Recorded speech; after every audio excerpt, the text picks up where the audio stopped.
In a scathing attack at the BJP chief Amit Shah after he needled her on desertions in BSP, former Chief Minister Mayawati said his childish remarks betrayed BJP's nervousness ahead of assembly polls in Uttar Pradesh. The BSP Supremo lashed out Shah, saying the BJP-led government at the centre should have imposed President's rule in Uttar Pradesh to fulfill its promise to improve law and order situation in the state but failed.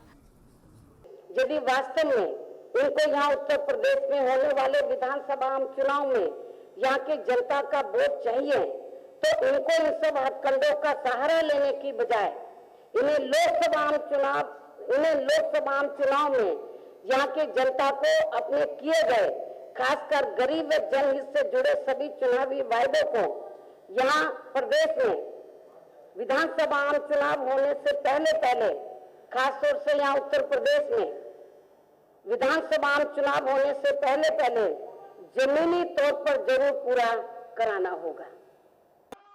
Shah had said the manner in which leaders were exciting BSP by the time the elections come, Mayawati will be the lone person left in the party. During a series of recent meetings in UP in the run up to the assembly elections in early 2017, the BSP chief accused SP and BSP of giving a prop to then UPA government at the centre for 10 years. यहाँ एक तरफ छोटे व मध्यम वर्ग के किसान आए दिन प्राकृतिक आपदाओं की वजह से मर रहे हैं, वे कंगाल हो रहे हैं, तो वहीं दूसरी तरफ देश के बड़े बड़े पूंजीपति व बड़े बड़े धन्ना सेठ लोग अपने काले धन को सफेद करने के लिए किसानों को मिल रही इनकम टैक्स की छूट का पूरा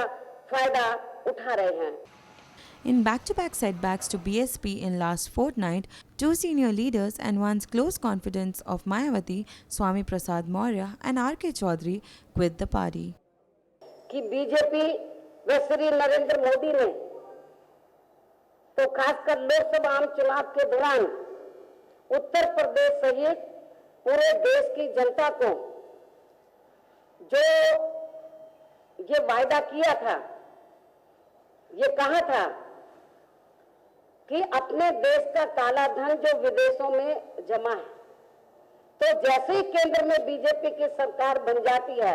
तो उस काले धन को 100 दिनों के अंदर ही अपने देश के अंदर वापस लाकर तो पूरे देश में प्रत्येक गरीब परिवार के प्रत्येक सदस्य को 15 से 20 लाख रुपए के हिसाब से उनको आर्थिक मदद दी जाएगी, तो ताकि उनकी आर्थिक स्थिति में सुधार आ जाए. ऐसा इन्होंने आश्वासन दिया था, लेकिन ऐसा कुछ नहीं किया गया. ऐसी स्थिति में खासकर यहाँ उत्तर प्रदेश की जनता को बीजेपी व अन्य सभी विरोधी पार्टियों के किसी भी हथकंडे के बहकावे में न आकर इन्हें प्रदेश व अपने हितों में यहाँ बीएसपी को भी मजबूत बनाना बहुत जरूरी है.